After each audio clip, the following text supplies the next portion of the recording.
Hello বন্ধুরা, চলে আসলাম আজকে বাসন্তী পোলাও নিয়ে। করছি গোবিন্দভোগের চালের বাসন্তী পোলাও। আমি কুকারে নিয়ে নিয়েছি সব কিছু। ভালোভাবে এটাকে নাড়াচাড়া করে নিয়ে চালটাকে ভালোভাবে আমি নাড়াচাড়া করে নিয়েছি। এবারে এই গ্লাসটা 1 গ্লাস জল আমি দিয়ে দেবো।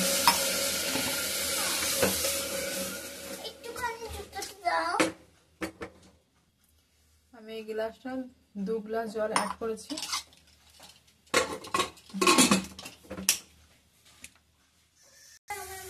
আমি কি বানাচ্ছি বন্ধুরা, আলুর দম একদম শর্টে বানাচ্ছি। এখানে নিয়েছি 3টে পেঁয়াজ, সর্ষে তেল আর সাদা তেল নিয়েছি, আর সাদা জিরে ফোড়ন দিয়েছি।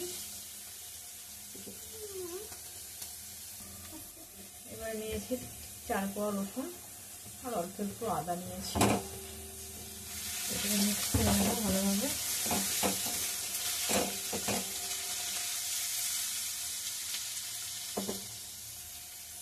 এবার নিয়েছি অনেকটা কাঁচা লঙ্কার পেস্ট, ঝাল ঝাল করে বানাবো যেটা শীতকাল।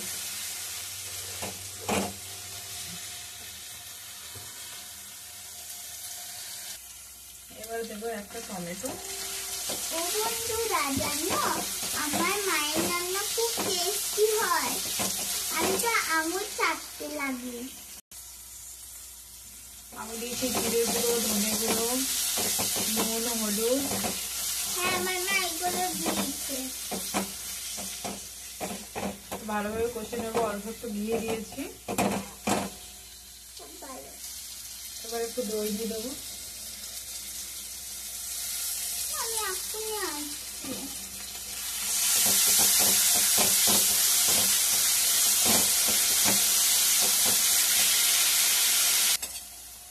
এবার আমি আলুগুলোকে খোসা সহ সেদ্ধ করে নিয়েছিলাম কুকারের মধ্যে। একটু লবণ মাখিয়ে রেখে দিয়েছিলাম।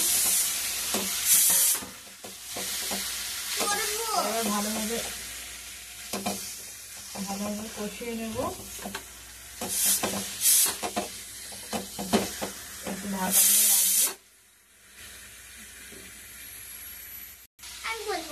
কসুরি মেথি দিচ্ছি বন্ধুরা, বাড়িতে বানানো, আমি বানিয়ে রেখেছিলাম। আমার মা মেথি দেয় সব খাবারে, তা দিলে টেস্টি হয়।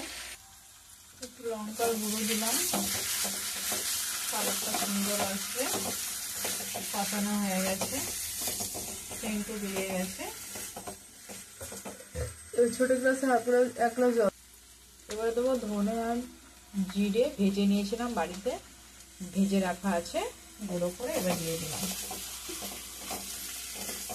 সেন্টটা বেশ ভালো বেরোবে।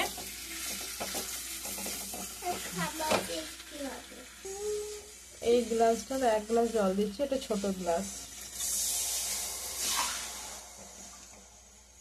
ভালোভাবে মিক্স করে আমি এবার একটু ঢাকা দিয়ে রেখে দেবো। যেহেতু সব কষে নিয়েছি আর আলুটাকে সিটি দিয়ে নিয়েছিলাম, একবার ফুটে গেলে আমি এটা নামিয়ে নেব। এবার ঢাকা দিয়ে রেখে দেবো। আলুর দম একবারে রেডি হয়ে গেছে। খুব সুন্দর গন্ধ ছিল, একেবারে রেডি হয়ে গেছে। এবারে নামিয়ে নেবো বন্ধুরা। কেমন লাগলো আপনাদের? রাতের বেলার খাবার বানিয়েছি আমি আজকে, বাসন্তী পোলাও আর আলুর দম।